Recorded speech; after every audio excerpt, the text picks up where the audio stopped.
Guys, it's your boy Marky Boy once again and welcome na naman sa ating panibagong vlog for today.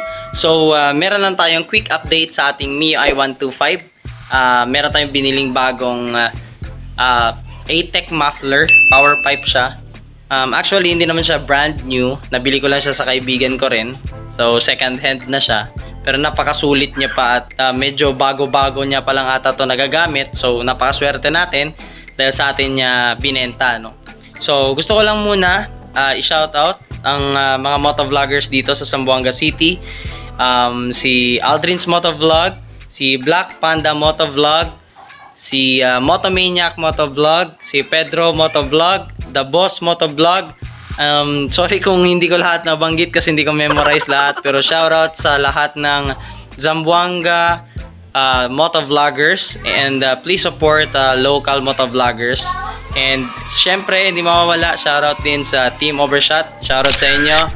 And ride tayo soon. So yun, papakita ko sa inyo kung anong itsura ng ating ATEC pipe.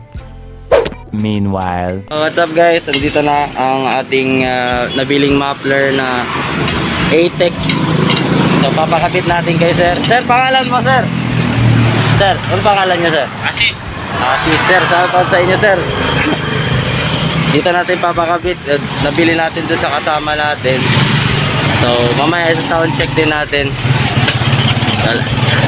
Nakakabit na. Sobrang init pa. Kaputing.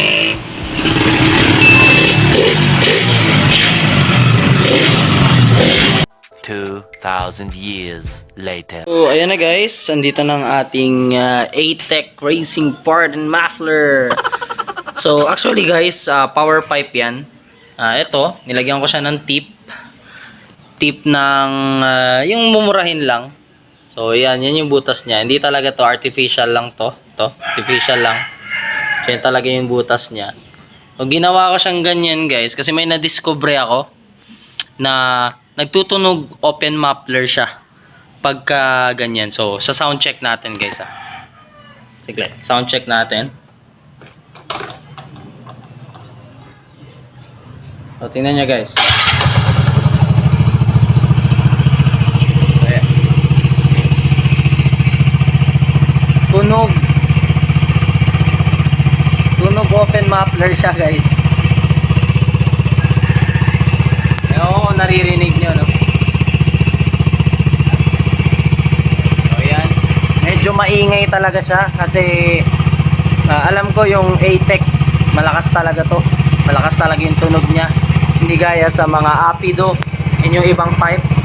So subukan naman natin i-rep.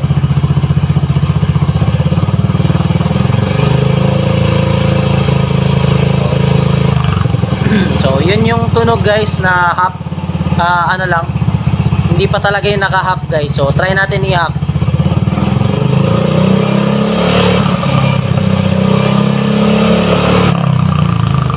So yun, so, try natin bombahin.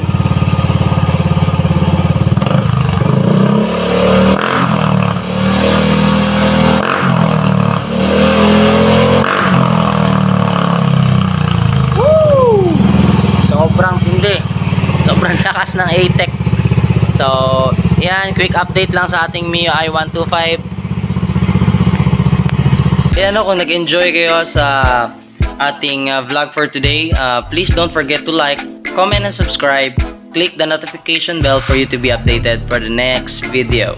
So syempre wag nyo rin pong kalimutan suportahan ang lahat ng Zamboanga City motovloggers. And sana mag-enjoy rin kayo sa mga upcoming ko pang uploads. Peace!